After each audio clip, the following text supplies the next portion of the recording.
La haratin Nabil Mustafa sallallahu alaihi wasallam wa ila mali fadzal kitab wa khususan Kiai Haji Hasyim Asy'ari wa Kiai Haji Hasyim wa Haji Rahman Wahid. Al-Fatihah.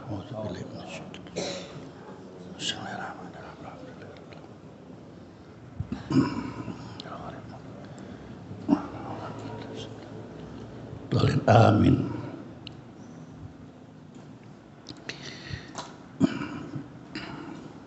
Ini hanya acara pembukaan saja, menceritakan apa yang telah saya hanya sekedar membacakan apa yang telah ditulis oleh beliau almarhum Kiai Haji Abdurrahman Wahid ketika kami 20 tahun yang lalu melakukan kongko bareng Gus Dur di radio. Ini saya temukan tidak ada judulnya ini. Kalau saya itu judulnya itu NKRI Sikap Jihad Melawan Penjajah. Kalau saya beri judul gitu, entah benar atau tidak. Bermula Gus Dur menceritakan tentang pendapatnya seorang profesor warga negara Amerika tapi turunan Sudan. Namanya Abdullahi An-Naim. Bahwa sekarang ini rata-rata di seluruh dunia orang-orang Islam memperjuangkan kepentingan agama Islam saja. Artinya tidak mementingkan negara secara umum gitu kan. Ini saya kaitannya dengan cinta kebangsaan yang kemarin itu kan. Padahal selalu ada kebutuhan untuk menjembatani antara hubungan negara Islam dan gagasan negara modern.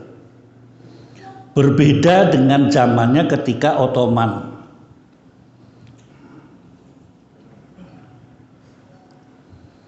Yang tidak memerlukan, nah nantinya kan pribumisasi Islam. Yang tidak melaksanakan ajaran Islam itu sendiri secara penuh. Sampean di sini kan tenang-tenang aja, apa perlu sepenuhnya.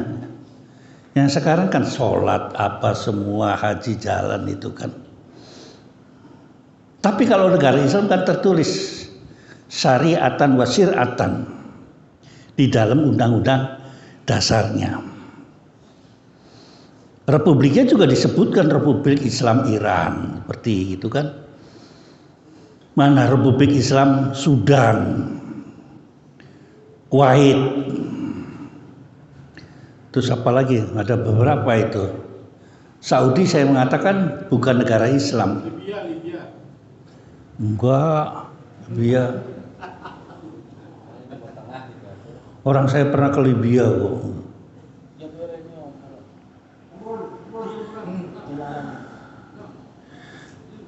Enggak tertulis gitu loh.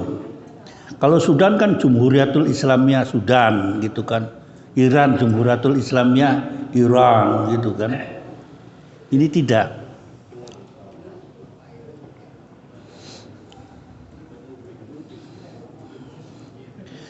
Pendapat Abdullah Naim ini justru dibantah oleh kenyataannya mayoritas bangsa Indonesia sendiri.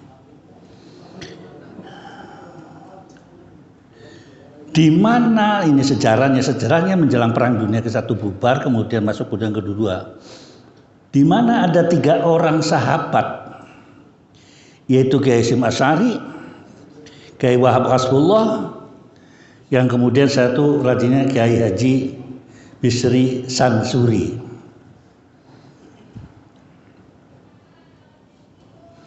Yang tadinya itu waktu masih di Mekah beliau, saya katakan waktu pertemuan kemarin, kumpul jadi satu dengan Cokro-Minoto apa gitu yang menamakan dirinya Syarikat Islam. Dia nggak mau terus akhirnya keluar. Ini 3 sepupu ini sejak tahun 1919 belum ada NU ketika itu. Bagaimana mensikapi perjuangan ini supaya tidak selalu tekannya panjang terus gitu kan. Selalu kalau ada tulisannya Islam, tekanan Belanda rame. Akhirnya memunculkan ide-ide sekuler. Dengan apa? Melewatin forum diskusi namanya Taswirul Afkar. Di situ antara Islam, ajaran agama Islam dengan kebangsaan. Artinya semangat kebangsaan disatukan di situ, jadi satu. Lewat forum diskusi namanya Tafsirul Afkar. Dah, Cokro Aminoto sebetulnya masih saudara dengan Hasyim Asy'ari gitu. Cuma karena terakhirnya aja tulisannya Cokro Aminoto gitu. Kayaknya namanya kan Haji Umar Said gitu kan. Kayaknya kurang Islam gitu kan. Ya sama kayak saya tuh Abdul Wahid Marianto gitu, kayaknya iblis gitu kan.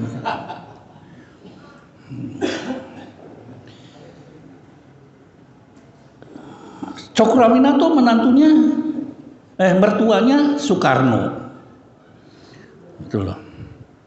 Masih ada itu di WI itu tempat anaknya Wahid Hasyim. Sebelah sini yang sekarang jadi tempat orang jualan dari kuliner itu Syarikat Islam. Nyebrang ke sana PKI Alimin si itu di Radio Draba apa dulu itu sudah satu RW dengan saya dulu.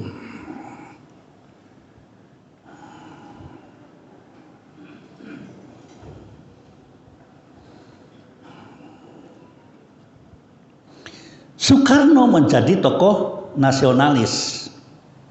Masih diakui kan sampai sekarang bahwa Soekarno bukan tokoh agamawan, nasionalis.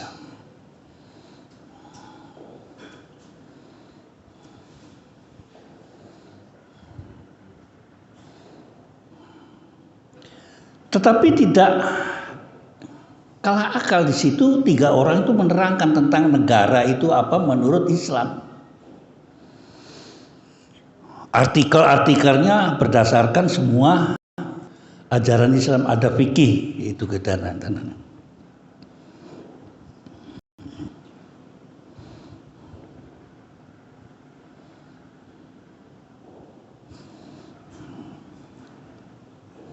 Kelompok nasionalis mereka mengaku tentang kebenaran ajaran Islam. Kira-kira mereka ngaku enggak itu? PDI itu mengakui ajaran agama Islam? Ngaku, ada yang sholat, ada yang apa? Tidak. Miliknya hanya yang partai PKB, PKS. Tidak. Di mereka juga ada yang beragama Islam dan menjalankan agama Islam.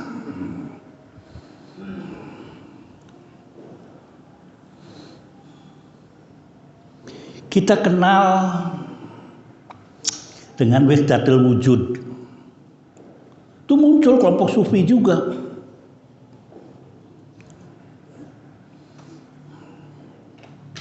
Yaitu dari ajarannya Ibnu Arabi. Wahdatul Wujud di dalam bahasa Jawanya manunggaling kawula lan Gusti. Banyak sekali di Jawa. Pelopornya adalah Syekh Siti Jenar. Berguru kepada Syekh Heru Cok. Di mana itu Heru Cokro? Oh no, di Gunung Kawi Heru Cokro. Yang sekarang jadi rebutan pesugihan itu Heru Cokro itu, coba ya datang. Heru Cokro. Itu kejawen. Ya sama Hadratus saya diajak ngobrol gitu loh. Yang intinya bagaimana itu mengenai negara, mengenai bangsa. Bukan bagaimana ini negara Islam dan bangsa Islam, tidak. Inilah bagaimana bernegara sampean dari ini, sampean dari ini, sampean dari ini. Bermacam-macam kan, duduk jadi satu.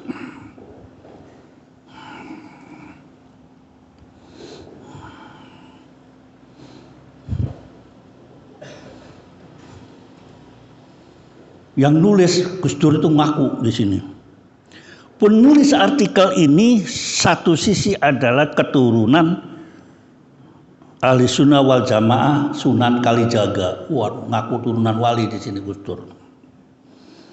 Dari perkawinannya dengan anak Syekh Siti Jenar. Mudah aja kan?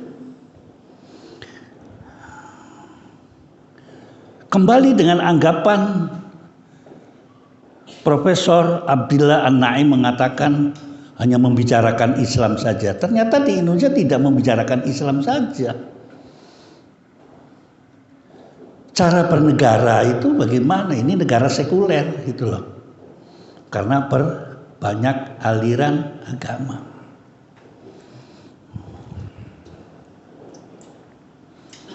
Yang akhirnya pada tahun 1935 bahwa tidak wajib hukumnya mendirikan negara Islam. Artinya kan sekuler. Tapi di dalam kesekuleran itu masih ada kegiatan-kegiatan Islami. Di mana untuk mempertahankan bagaimana menjelaskan tentang bagaimana nantinya 1945 itu berdasarkan Undang-Undang Dasar 45 Pancasilanya itu kan akhirnya ujungnya ke sana. Dari situ NU menerima 1935 itu menerima kehadiran negara sekuler. Nggak mau negara Islam. Nah ini dicap oleh kelompok lain meletot gitu apa namanya mufarokoh, pengkhianat, ya kan? Diterima aja sama saja ketika azas tunggal Pancasila ketika zamannya Soeharto, yang mau runtuhnya Soeharto, NU dan semua organisasinya menerima tentang azas tunggal di bawah pimpinan Gus Dur dan Ahmad Siddiq. Selesai. Arti tekanannya nggak gede gitu, karena tahu pemerintah itu tekanannya hanya kepada NU. Ya asal nggak lawas gitu dari dulu. NU diteken, sementara orang mengatakan, saya tidak mengatakan bahwa Muhammadiyah pura-pura gitu kan, tadi tidak. Nanti rame lagi gitu kan. Terima ketika itu.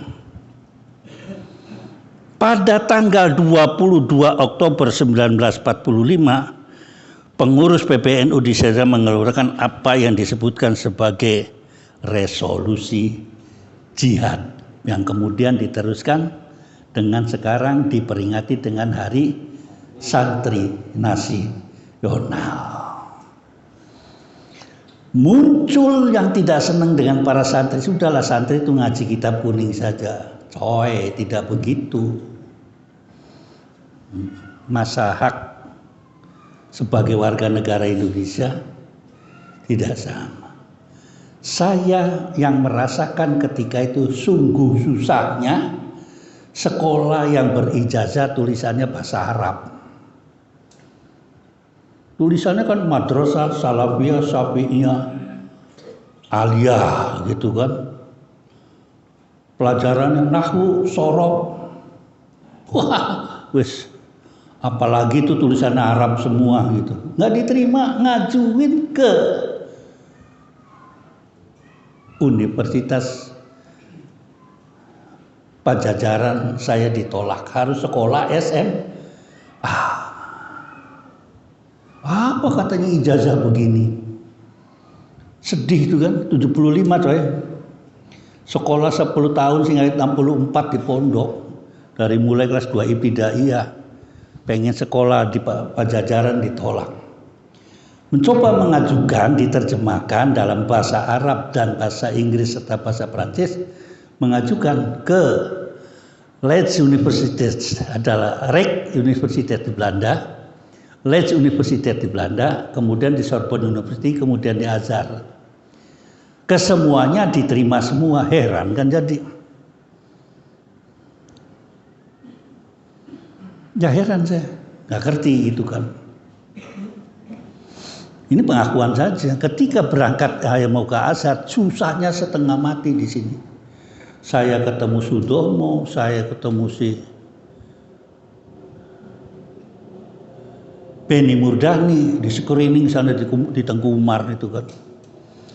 Kamu anaknya siapa? Pokoknya kalimatnya kayak pertanyaan di dalam kubur itu loh. Man rabbuka wa man nabiyuka, golongan begitulah. Itu kan. Sambil ngece gitu kan. Turunan orang miskin aja kok bisa sekolah. Nah ya gitu kan. Karena waktu kondisi sekarang tertekan. Pulangnya juga begitu.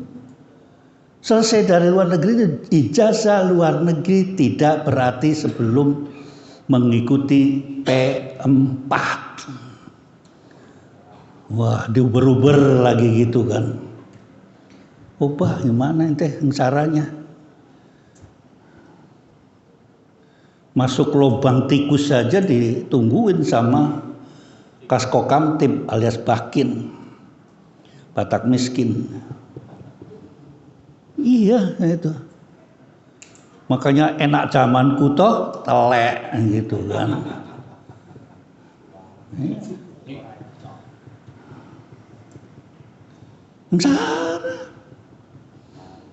Saya sudah nggak punya harapan itu. Mau masuk kemana coba keluasan Azhar. Dari Jatinegara sampai dengan Senen itu ijazah di teng nggak laku. Saya pengennya kan ngantoran gitu ada dasi pakai sepatu gitu takruk kayak Jenderal de Kock. Ketemu yang namanya Pak Mas Agung. Ji, kapan datang ngomong? Udah lama Pak lagi jadi gembel di Senen ini, tadinya mau nyopet Pak gitu kan. Yang sekarang Gunung Agung bangkrut itu, ayo kamu saya begini ya ayo jadilah. Nah, sayangnya ketika itu saya lupa daratan, saya nggak kenal anak santri gitu kan. Ngapain campur-campur orang santri. Padahal kalau ngeliat ijazahnya di tempat kerjanya saya sendiri yang tulisannya Arab gitu kan. Sekolah kecil nggak ada perempuannya, di pondok gede di Al Azhar nggak ada perempuan. Apa nggak jadi buas tuh? Buas ketika di Indonesia. Opo aja katut gitu kan. Dah itu cerita.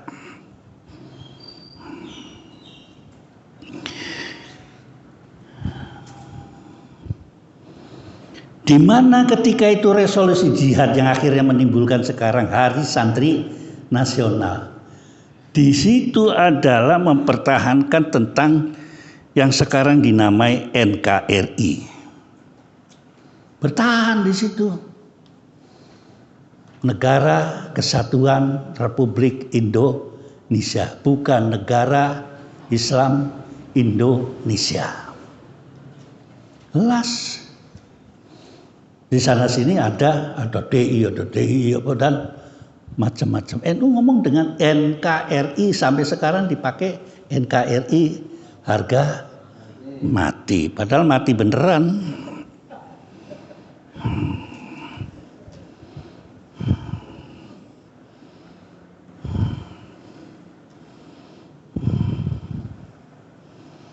Dan ini adalah merupakan pertama kalinya menentang Belanda dalam sejarah Islam Indonesia.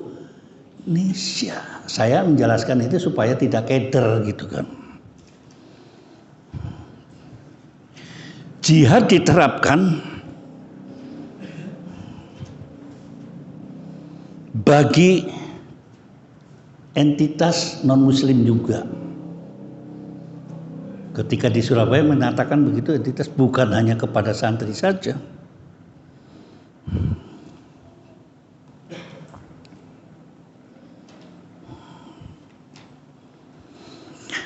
Kemudian putusan PBNU itu mendirikan namanya Markas Besar Ulama Jawa Timur di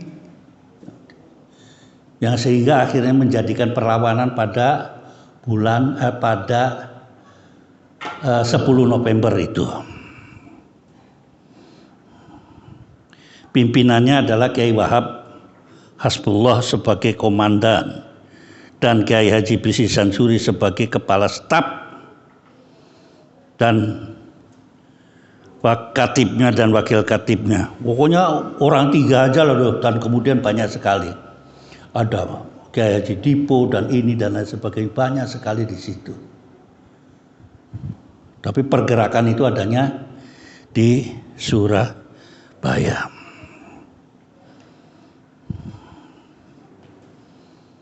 Nah, NU sikapnya kepada pendapatnya Abdullah Naim yang Islam itu semuanya negara-negara semua mementingkan ajaran agama Islam. Nah, ternyata di Indonesia tidak membutuhkan negara Islam Indonesia, tapi yang dibutuhkan negara Kesatuan Republik Indonesia. Jalan.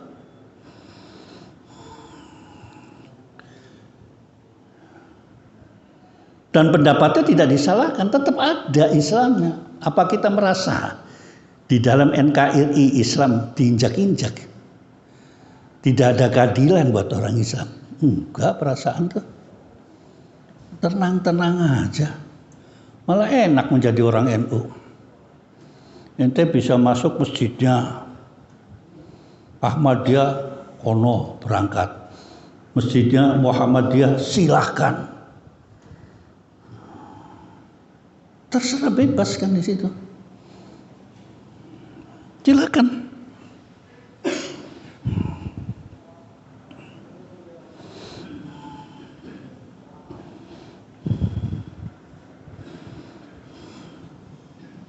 Nah, bagi kelompok Islam atau santri yang selalu mempertahankan negara Islam, yang kemudian akan digandengkan dengan apa yang menjadikan dia bertahan untuk negara kebangsaan dengan wawasan NKRI-nya. Apakah yang mereka dikatakan radikal itu mesti harus sejajar dengan kita? Tidak. Lana a'maluna walakum a'malukum. Monggo silakan. Gitu kan. Sekarang kan digugat lagi. Wow, rame lagi kan sekarang. Harus ikut syariat Islami. Ini sekarang lagi rame lagi nih. Rumusan antara nasionalis dengan religius. Oh, itu kan. Kalau ininya nasionalis, ininya religius. Nggak tahu kalau religius saya nggak tahu yang kelompoknya Amin religius apa. Kalau yang di PDI ada nasionalis dengan religius. Prabowo saya nggak tahu bagaimana itu. Lihat aja nanti gesekannya sampai mana yang menang. Mudah-mudahan tidak terjadi gesekan. Ini saya terkerah korlapnya aja nih. Di depan kita ada korlapnya tuh kan. Kalau kita gesekan ya siap gesekan gitu kan. Tapi saya tuh kalau gesekan saya pengennya sama ketua PSI. Oh, Yandro. Hebat dong. Mbahnya lagi yang ayu itu loh. Hendro kan sering bener ke sana itu dikit-dikit. Bener saya pernah begitu salamannya begitu gitu. Enak itu salamannya Belanda-Belandaan gitu kan. Waktu ngantarkan Mas Gunnya pindah. Saya ngarepin di PSI itu kembangnya tadinya putih menjadi hijau. Gagal.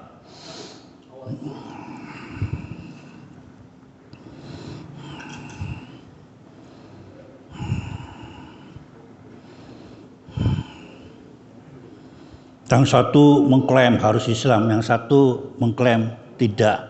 Ayo aja gitu kan. Akhirnya Gus Dur pengen menyatukan antara nasionalis dengan religius. Penuh risiko.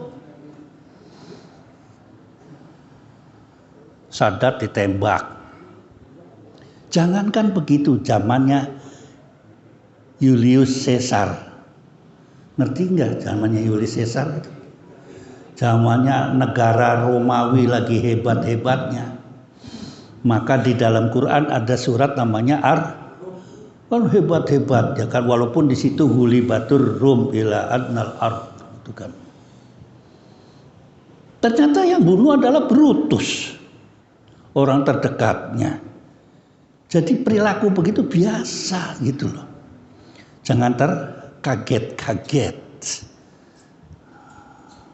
Gitu loh kan. Wallahu a'lam. Cerita tentang kemana Gus? Waduh, beser apa ngambil tisang itu? Baik, itu ungkapan saya terhadap kongko bareng Gus Dur. Saya hanya menjelaskan lagi, ada teksnya sudah ada. Saya hari apa? Hari Senin kalau nggak salah. Saya dipanggil Istiqlal. Di sana ada Voice of Istiqlal. Saya juga baru tahu gitu kan. Suara Istiqlal untuk melaksanakan diskusi internasional. Keren coy. Internasional, saya datang ke sana sarungan aja yang namanya Istiqlal ya. Grebat. Pakai sarung. Untung ada kelompok adat pakai sarung juga. Ya penting ya, ada temannya. Di Istiqlal. Ya mumpung bareng sama orang-orang mereka, sadalnya nggak dicopot. Tapi nggak naik ke masjid. Ada ruangan di bawah itu namanya ruangan apa itu namanya? Al-Quds apa Al-Fatah. Yang diundang itu namanya Mr. Alfred, Profesor Dr. Payaman Simanjuntak, Profesor Dr. Kiai Haji Nasiruddin Umar yang punya Istiqlal, Reverend Obartina Johanis, Romo Dr. Andi Gunardi, Empu Suhadi Senjaya, Dr. Andes Nyoman Udayana Sanging SHMMC CPPC Mbu apa ikulah. Terus ada Li Supriyadi, Honoris Causa Yasril A. Baharudin, Honoris Causa Eknak Dahal itu dari Asia Pasifik, Kiai Haji Abdul Wahid Maktub, ini sama-sama wahidnya. Mas saya Marianto jadi duduknya di belakang. Honoris Causa Dev Laksono, bukan honorable itu, Presiden Meiichi Hori dari Jepang. Di diskusinya ada Profesor Alwi Shihab. Saya ketemu Alwi Shihab, udah jalannya udah gemeter. Dia mewakili Presiden Spesial Envoy to the Middle East, yaitu duta besar urusan orang Arab-Arab. Ada Ursula McLachlan, ada Dr. Robert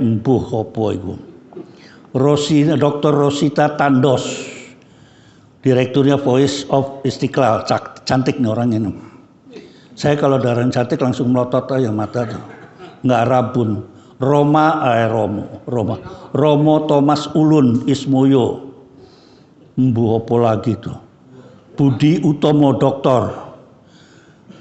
Nizka Niata Stepani, Dr. Jerry Sambuaga, Roni Sodusta, ada Honorable Dr.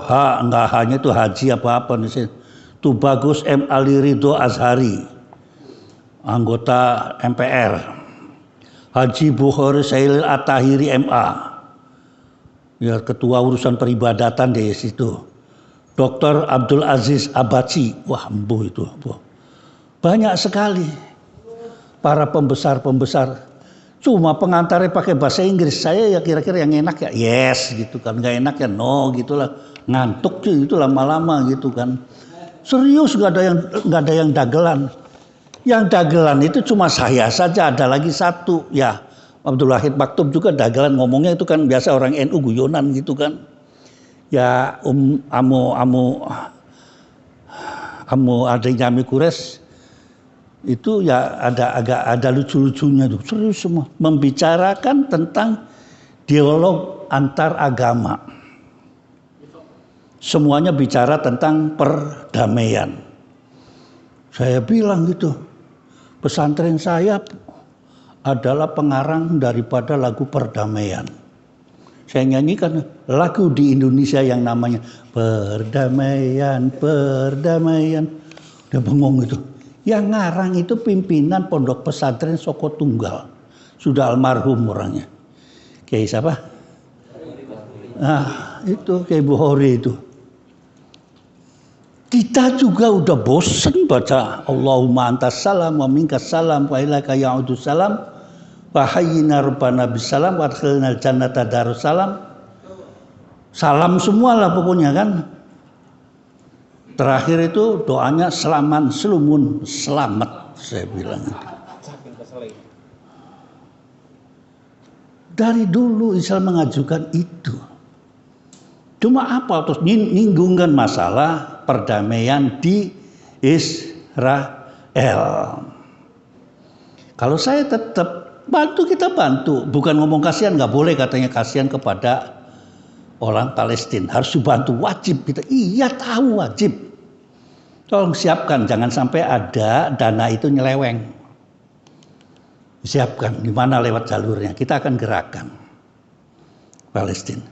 Tapi saya Mbok Yao itu apa ya? Bahasa Arabnya itu yambari gitu kan. Seyogianya, sebagusnya, sebaiknya. Bahasa pasarnya itu Mbok Yao itu kan. Selirane itu raimu gitu kan, itu kan. Tetangganya itu ada peduli tidak? Loh, saya menggembor-gemborkan di sini tentang kebangsaan, nasionalis. Arabnya sendiri nggak gembar-gembor tentang nasionalis Arab. Ini kekurangan daripada Arab terhadap Palestina. Terakhir aja kenceng setelah rumah sakit Gaza dibom 2 hari yang lalu kan. Ketika tidak bisa dibuka Rafah itu, mau awal diperlindungi terus kawatnya ditugal-tugal tak gimana gitu kan. Itu kalau orang Indonesia langsung itu. Orang Indonesia digitukan ya gitu kan. Terus keluar otot kawat palung besi gitu kan. Terus bacaannya tuh ya hadidu ya hadid ya hadidu ya hadid. Surat Al-Hadid dibaca bener itu. Ada lagi yang satunya ida batostum jabarin. Kurang apanya doa terhadap Palestina? Kok nggak dimakbul? Yang ada tuh burung emprit rame. Oh itu katanya lagi keliling dari pasukannya ini. Mana? Ada cerita di Tel Aviv kebanjiran. Itu sudah selama sebelum itu.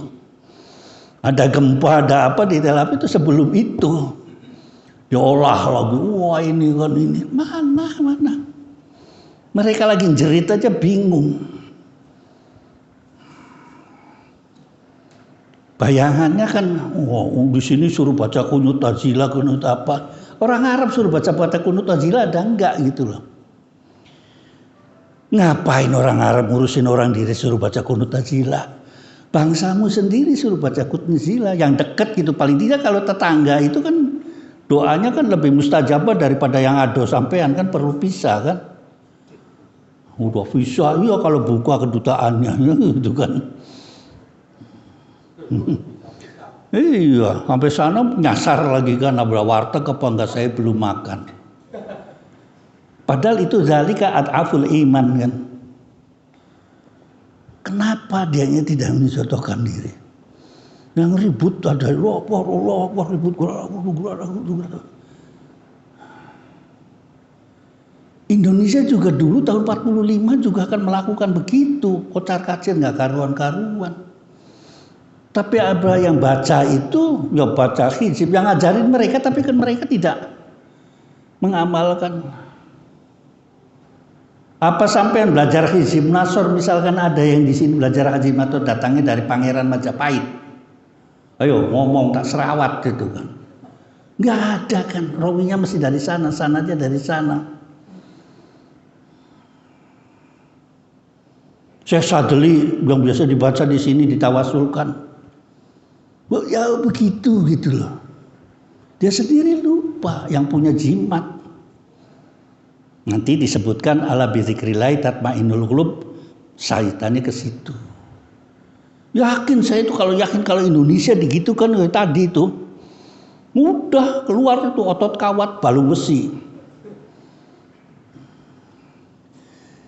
Sampean mungkin nggak percaya ketika itu. Ketika reformasi, anak santri jalan di atas air pancuran DPR. Mesti akan, oh gitu kan, kayak kambing conge. Saya menyaksikan anak-anak dari Pasuruan itu, polisi keder ngelihat anak-anak santri dari Pasuruan itu. Itu kan kaca di kantor DPR itu. Di dalam itu dijaga sama polisi supaya jangan pendemo itu masuk gitu. Ini sih buat mainan. Anak Pasuruan coba masuk ke dalam, ngobrol sampai tentara. Habis itu dia keluar. Kemana keluarnya? Tahu-tahu dari Pak, dadah. Loh, itu keluar katanya gitu. Coba gimana coba? Saya tahu anak buahnya Gus Mujib yang kerjaannya cuma ngerowot makan anaknya. Orang kalau ngerowot tuh makan kroto ya gitu kan. Nggak pernah makan nasi, kok kroto aja asam-asam pedas. Iya, ketika itu sudah keluar. Tapi bisa juga ketika itu anak mahasiswa mati semua, bisa diracun aja gampang. Orang bebas kok. Orang ngirim logistik tidak diperiksa. Ya, kalau dibilang doanya kita juga tentang Hizib Nasr, di situ juga orang nggak percaya. Jadi itu hal yang demikian kan muncul, itu ilmu kudu. Bukan sekarang sampean punya Hizib Nasr itu anjlok dari atas, putul kamu. Rawa-rawa rontek, rawa-rawa amblas beneran. Tapi tadi ilmu kudu. Itu dibicarakan di situ, saya diam aja gitu kan. Ngapailah saya bilang itu kan. Tinggal buktikannya aja organisasi sebesar ini. Saya tahu organisasi ini tuh Dr. Moon itu sama orang Korea dianggap wali kayak Gus Dur gitu. Karena Dr. Moon itu dalam ceritanya di buku itu ketemu Yesus. Dia seorang Konghucu tadinya.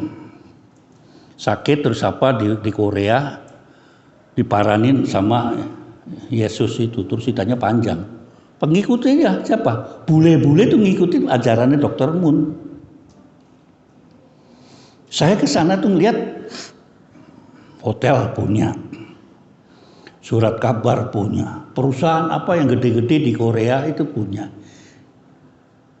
Di antaranya batu yang sering dibawa ke sini dia punya.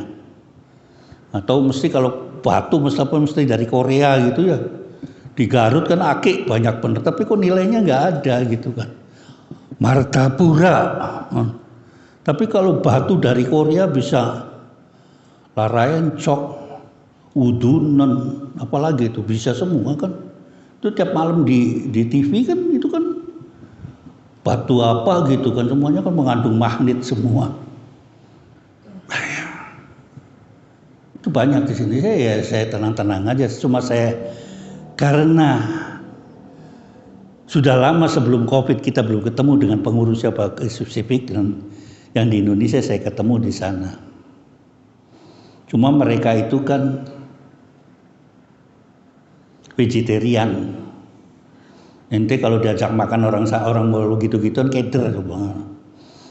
Orang pertama datang makan siang itu sawi dikasih apa tuh mayones. Apa coba? Sawi kan kalau dipanasin lembek ya. Iya salad katanya, terus ada tomatnya gitu. Rotinya kecil-kecil segini, cemek. Ini kapan metu badogannya gitu kan. Datang ke situ semua kalau vegetarian kan udah disulap semua. Gitu kan. Saya bolos akhir setelah sholat jam 2, saya izin ngomongnya saya jam 4 ada pengajian gitu. Akhirnya saya keluar, nggak jauh kan naik Transjakarta langsung ke Jalan Antara di sana, makanlah di sana sepuasnya. Melekat betul, mana datang nggak dikasih snack. Biasa kalau kita kan datang dikasih snack gitu kan. Obat bener ada bule, dia bilang. medit amat saya bilang gitu kan. Tapi saya mengadakan silaturahmi kepada mereka. Itu cerita tentang Universal Peace Federation. Saya ikut yang pertemuan ini, saya mencalonkan pesantren Soko Tunggal. Itu kan. Ya ampun, nanti datangnya ke sini ngeliat itu ada bisa nggak yang bahasa Inggris itu kan. Ya bisa diwakilin sama Romli aja nantinya gitu. Tapi saya mulai